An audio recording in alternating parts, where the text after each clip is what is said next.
Shalom Elohim, haleluya, puji nama Tuhan. Semangat pagi Bapak Ibu Saudara yang dikasihi Tuhan kita, Yesus Kristus. Jumpa lagi bersama saya Pendeta Samuel Mawuntu dalam Renungan Pagi ke 1983 hari Renungan Pagi ini mengudara. Puji Tuhan.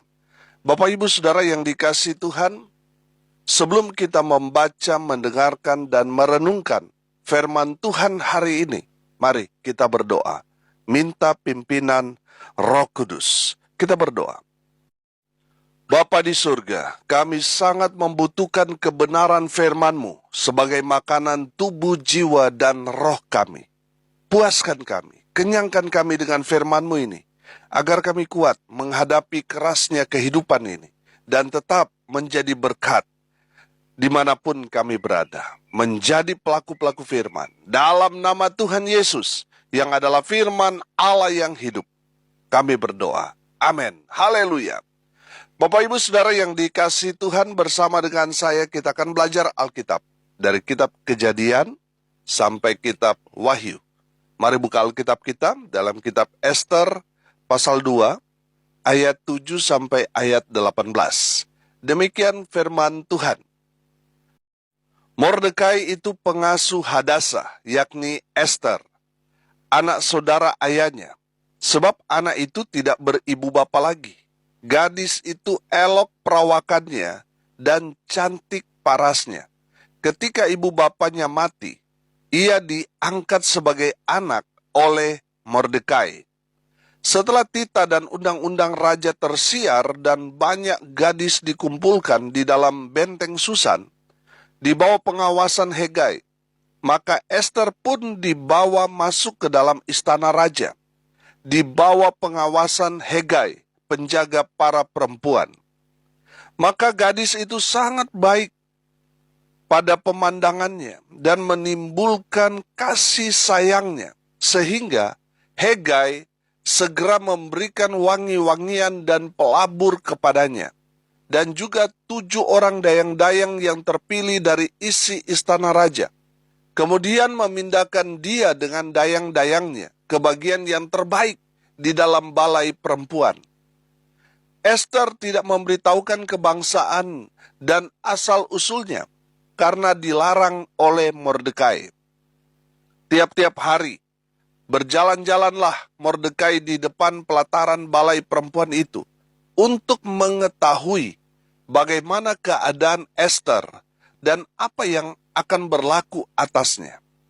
Tiap-tiap kali seorang gadis mendapat giliran untuk masuk menghadap Raja Ahasiweros, dan sebelumnya ia dirawat menurut peraturan bagi para perempuan selama 12 bulan, sebab seluruh waktu itu digunakan untuk pemakaian wangi-wangian, 6 bulan untuk memakai minyak mur, dan 6 bulan lagi untuk memakai minyak kasai, serta lain-lain wangi-wangian perempuan. Lalu gadis itu masuk menghadap raja, dan segala apa yang dimintanya harus diberikan kepadanya untuk dibawa masuk dari balai perempuan ke dalam istana raja. Pada waktu petang, ia masuk, dan pada waktu pagi ia kembali. Tetapi sekali ini ke dalam balai perempuan yang kedua, di bawah pengawasan Sasgas, sida-sida raja, penjaga para gundik, ia tidak diperkenankan masuk lagi menghadap raja, kecuali jikalau raja berkenan kepadanya, dan ia dipanggil dengan disebutkan namanya. Ketika Ester, anak Abihail, yakni saudara ayah Mordekai yang mengangkat Ester sebagai anak, mendapat giliran untuk masuk menghadap raja, maka ia tidak menghendaki sesuatu apapun selain daripada yang dianjurkan oleh Hegai, sida-sida raja, penjaga para perempuan. Maka Ester dapat menimbulkan kasih sayang pada semua orang yang melihat dia. Demikianlah Ester dibawa masuk menghadap Raja Ahasiweros ke dalam istananya pada bulan yang ke-10, yakni bulan Tebet, pada tahun yang ke-7 dalam pemerintahan Baginda. Maka Esther dikasihi oleh Baginda lebih daripada semua perempuan lain. Dan ia beroleh sayang dan kasih Baginda lebih daripada semua anak dara lain. Sehingga Baginda mengenakan mahkota kerajaan ke atas kepalanya dan mengangkat dia menjadi ratu ganti Wasti. Kemudian diadakanlah oleh Baginda suatu perjamuan bagi semua pembesar dan pegawainya, yakni perjamuan karena Esther. Dan Baginda menitahkan kebebasan pajak bagi daerah-daerah, serta mengaruniakan anugerah sebagaimana layak bagi raja. Haleluya. Bapak Ibu Saudara yang dikasihi Tuhan, menarik dari latar belakang Esther, kita dapat melihat di ayat 7 di sana, diterangkan bahwa Esther adalah seorang gadis yang tidak beribu, tidak berbapa alias yatim piatu. Esther kemudian diangkat oleh Mordekai yang tidak lain adalah sepupunya sendiri. Saudara, saya melihat di sini bahwa jarak usia mereka sangat-sangat jauh, sehingga Mordekai yang sebenarnya kakak sepupu dari Esther, tetapi di sini dikatakan Mordekai mengangkat dia sebagai anak. Saudara yang dikasihi Tuhan, dengar baik. Kalau saudara sudah tidak beribu, tidak berbapa alias yatim piatu, dengar baik firman Tuhan ini, bahwa masa depanmu ada di tangan Tuhan. Tuhan itu punya rancangan yang luar biasa dalam hidup saudara dan saya. Amin. Saudara yang dikasihi Tuhan, mungkin saudara terlahir dari latar belakang orang yang seperti Esther, yang sudah tidak beribu, tidak berbapa lagi. Atau mungkin saudara terlahir dalam lingkungan yang kehidupannya miskin, susah. Saudara, dengar ini baik-baik. Kalau saudara ada hidup sampai sekarang, terlahir di dunia ini, itu menandakan Tuhan punya rancangan yang hebat, luar biasa dalam hidup saudara. Amin. Iblis selalu mau mengalihkan fokus kita kepada latar belakang kita. Saudara dengar baik bahwa iblis selalu memperlihatkan kepada kita itu masa lalu kita. Sedangkan Tuhan itu selalu memperlihatkan masa jauh di depan kita, yaitu masa depan kita. Amin. Bapak Ibu Saudara yang dikasihi Tuhan, tidak peduli saudara terlahir dalam lingkungan atau latar belakang apa, tetapi yang jelas firman Tuhan mau katakan kepada kita bahwa Tuhan punya rancangan yang indah, yang penuh dengan damai sejahtera kepada kita orang-orang yang percaya kepadanya. Yang percaya katakan amin. Haleluya. Bapak Ibu Saudara yang dikasihi Tuhan, makanya saudara jangan saudara menyalahkan diri saudara sendiri. Saya ini terlahir dari orang susah, orang yang tidak berpendidikan tinggi. Saya ini terlahir begini dan begitu, orang tua saya ini dan itu. Saudara stop. Lihat rancangan Tuhan yang luar biasa dalam kehidupan saudara. Amin. Lihat Esther. Esther juga punya banyak alasan, saudara, untuk tidak mengikuti kontes ini. Karena latar belakangnya dia buruk. Saudara, konteks firman Tuhan ini, orang-orang Israel ini sedang ada dalam pembuangan. Makanya Mordekai memberikan pesan kepada Esther, supaya Esther tidak menceritakan asal-usulnya. Kalau Esther menceritakan asal-usulnya, yaitu sebagai orang Israel, saya yakin dan percaya saudara, dia akan gugur dalam kontes kecantikan itu. Karena seorang budak itu tidak mendapatkan hak istimewa. Mereka walaupun cantik pintar ya tetap budak. Makanya Mordekai mengatakan kepada Esther untuk tidak menceritakan asal-usulnya. Nah, saudara yang dikasihi Tuhan, saya menangkap luar biasa. Esther ini, dia ini seorang yang taat. Dia seorang yang dengar-dengaran. Sudah, kalau kita membaca firman Tuhan ini, dia selalu mengikuti apa kata Mordekai, apa kata Hegai. Saudara, dia selalu mengikuti. Artinya apa? Orang ini betul-betul polos, orang ini betul-betul dengar-dengaran. Makanya tidak heran orang-orang yang ada di sekitar Esther ini timbul kasih dan sayang kepada Esther. Haleluya. Bapak Ibu Saudara yang dikasihi Tuhan, hari ini kita akan belajar dari Esther. Bagaimana Esther ini bisa menjadi ratu. Kita tahu bahwa dalam kontes kecantikan, saudara, selalu didengungkan ada 3 kategori, ada 3B. Yang pertama apa? Beauty, brain, dan behavior. Nah, saudara yang dikasihi Tuhan, yang pertama saudara, kita melihat bahwa Esther itu memang betul-betul memenuhi syarat yang pertama, yaitu beauty. Saya yakin dan percaya saudara, tes yang dilakukan untuk menjadi ratu pengganti Wasti, ratu yang akan betul-betul menjadi permaisuri dari Raja Ahasiweros yang sangat berkuasa pada saat itu, dia yang pertama syaratnya harus beauty, harus cantik. Nah, saya yakin dan percaya bukan hanya cantik dari fisik, tetapi inner beauty-nya juga harus dimiliki oleh calon ratu itu. Nah, saudara, tadi saya katakan, bukan hanya terlihat cantik, parasnya atau rupanya atau mukanya, bodinya, bukan hanya itu. Tetapi yang diuji juga inner beauty-nya, cantik dari dalam.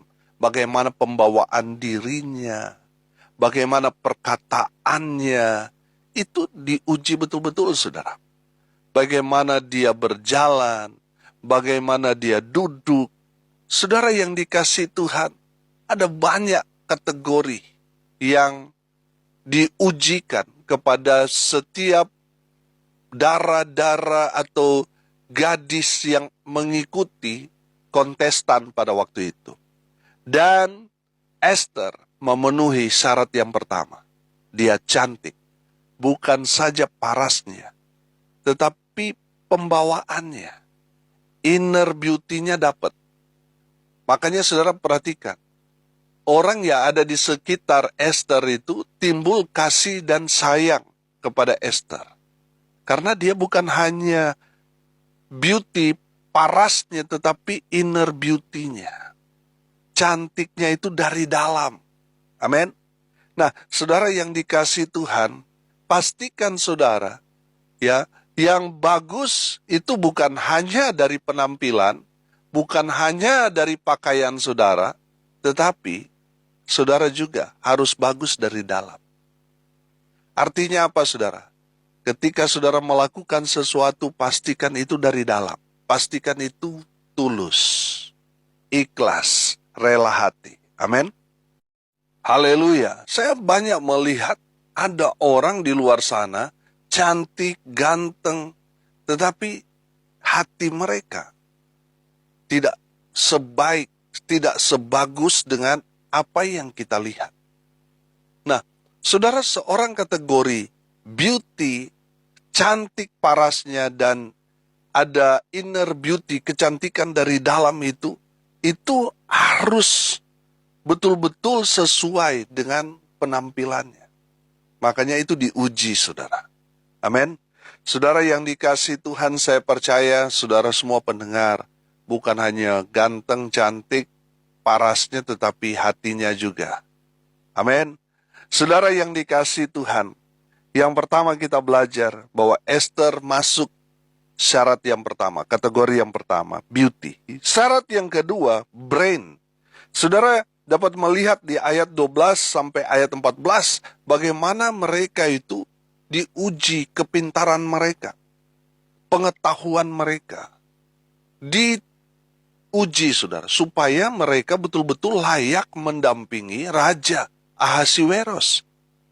Jangan sampai Raja Ahasiweros orang yang hebat, orang yang menguasai dari India sampai Ethiopia, tetapi istrinya on, saudara.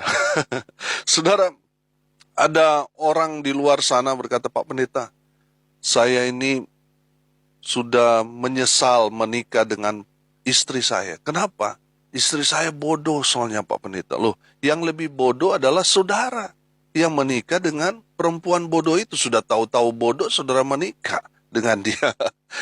Saudara yang dikasihi Tuhan, dari cerita ini kita dapat melihat bahwa seorang yang betul-betul mendampingi kita adalah seorang yang seimbang dengan kita.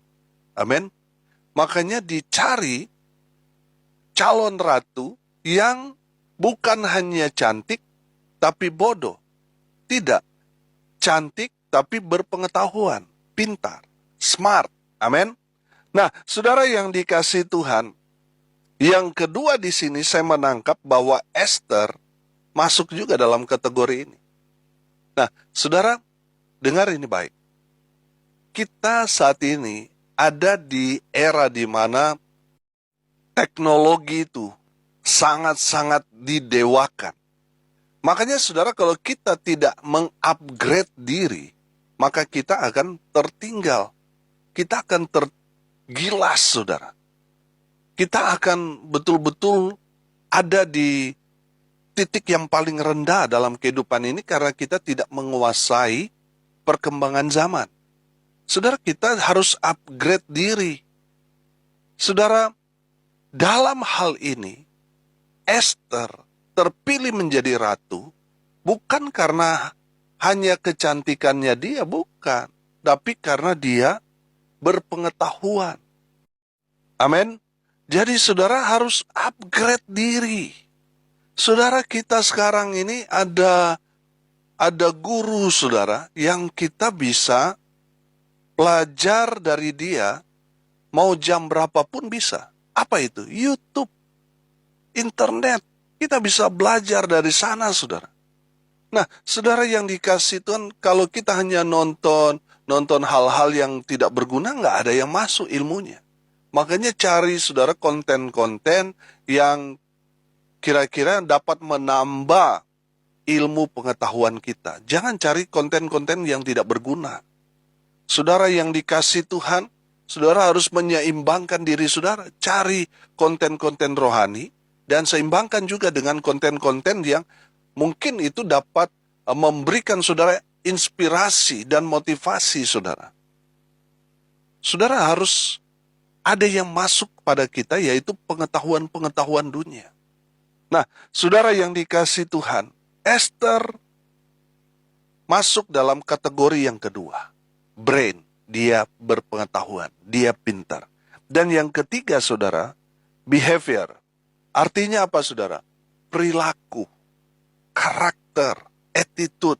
Rupanya, saudara, dalam kontestan itu, bukan hanya mencari orang yang cantik, berpengetahuan, berpendidikan tinggi, tetapi mencari orang yang memiliki attitude atau karakter. Nah, saudara, coba saudara bayangkan seorang ratu yang mendampingi raja yang hebat luar biasa seperti Ahasiweros, tetapi karakter dia buruk. Dia bisa jadi sama seperti Isabel. Iya kan? Akhirnya apa, saudara? Ahab itu hancur. Mereka mati secara mengenaskan karena apa, saudara? Karena Ratu Isabel itu betul-betul tidak memiliki karakter atau attitude yang baik di hadapan hamba Tuhan. Oleh karena itu, mereka yang ditugaskan untuk mencari calon ratu pengganti Ratu Wasti buat Raja Ahasiweros harus betul-betul mencari calon kuat sebagai ratu yang cantik, yang berpengetahuan, dan memiliki karakter yang baik. Nah, saudara, nggak ada artinya saudara pintar, saudara cantik, ganteng, saudara berhasil dalam usaha saudara, Tetapi kalau attitude saudara, karakter saudara buruk, hancur semuanya. Betul apa benar? Oleh karena itu, para pencari kandidat pengganti ratu, mereka harus mencari orang yang tepat. Bukan hanya cantik, berpengetahuan, tetapi attitude, karakternya juga harus baik. Haleluya. Dan semua kategori itu didapati pada seorang yang bernama Esther. Saudara perhatikan, Esther punya latar belakang seorang yatim piatu. Saya percaya pada masa-masa Esther mengerti akan kehidupan dia tidak punya ayah, tidak punya ibu, pasti dia mulai goyang, dia mulai meragukan tentang masa depannya, nanti dia akan jadi apa. Tetapi saudara dengar baik, Tuhan punya rencana indah luar biasa buat kita orang-orang percaya. Amin. Mungkin saat ini saudara ada dalam kondisi yang terpuruk, tapi pegang firman Tuhan, berjalan bersama dengan Tuhan, maka Tuhan akan angkat saudara dari bukan siapa-siapa, akan menjadi orang yang luar biasa diberkati Tuhan. Amin. Lihat Esther. Esther diberkati Tuhan dari anak yatim piatu yang meragukan masa depannya, dia jadi apa? Dia menjadi seorang ratu di Persia, menjadi Ratu Ahasiweros. Haleluya. Saudara yang dikasihi Tuhan, dari Esther ini kita belajar. Kita bukan hanya cantik, paras, tetapi hati juga. Kecantikan itu harus dari dalam. Saya percaya orang-orang yang polos, orang-orang yang tulus, orang-orang yang ikhlas itu adalah kecantikan inner beauty. Kecantikan dari dalam. Dari tutur kata kita yang santun, wow, itu adalah kecantikan dari dalam. Yang kedua, kita belajar dari Esther. Esther bukan hanya cantik, tetapi dia berpengetahuan. Dari Esther kita belajar, dia bukan hanya cantik berpengetahuan, tetapi dia seorang yang berkarakter baik. Saya berdoa, semua kita belajar dari Esther. Dari orang yang bukan siapa-siapa, dari orang yang biasa-biasa, menjadi orang yang luar biasa di tangan Tuhan. Amin. Mari kita berdoa. Terima kasih Bapa di surga atas kebenaran firman yang sangat luar biasa. Berkati semua pendengar dimanapun mereka berada. Tuhan memberkati hidup mereka, rumah tangga mereka diberkati, usaha pekerjaan pelayanan mereka diberkati Tuhan. Mereka yang sakit Tuhan sembuhkan. Mereka yang lemah Tuhan kuatkan, hibur mereka yang berduka. Dan berkati mereka yang hari ini berulang tahun. Tuhan Yesus memberkati semua. Mereka yang setia mendengarkan kebenaran firman Tuhan ini, berkat Tuhan dari surga tercurah. Hamba berdoa, biarlah berkat Tuhan memenuhi semua pendengar. Bapak Ibu Saudara yang dikasihi Tuhan, arahkanlah hatimu. Dan terimalah berkat dari Tuhan Yesus. Tuhan memberkati engkau dan melindungi engkau. Tuhan menyinari engkau dengan wajahnya dan memberi engkau kasih karunia. Tuhan menghadapkan wajahnya kepadamu dan memberi engkau damai sejahtera. Di dalam nama Tuhan Yesus, sumber segala berkat. Bapak Ibu Saudara yang percaya, diberkati Tuhan, katakan amin. Puji Tuhan. Bapak Ibu Saudara yang dikasihi Tuhan, kalau saudara merasa diberkati melalui renungan pagi ini, bagikan juga kepada saudara-saudara yang lain. Supaya mereka juga diberkati. Karena untuk itulah kita dipanggil. Untuk jadi berkat.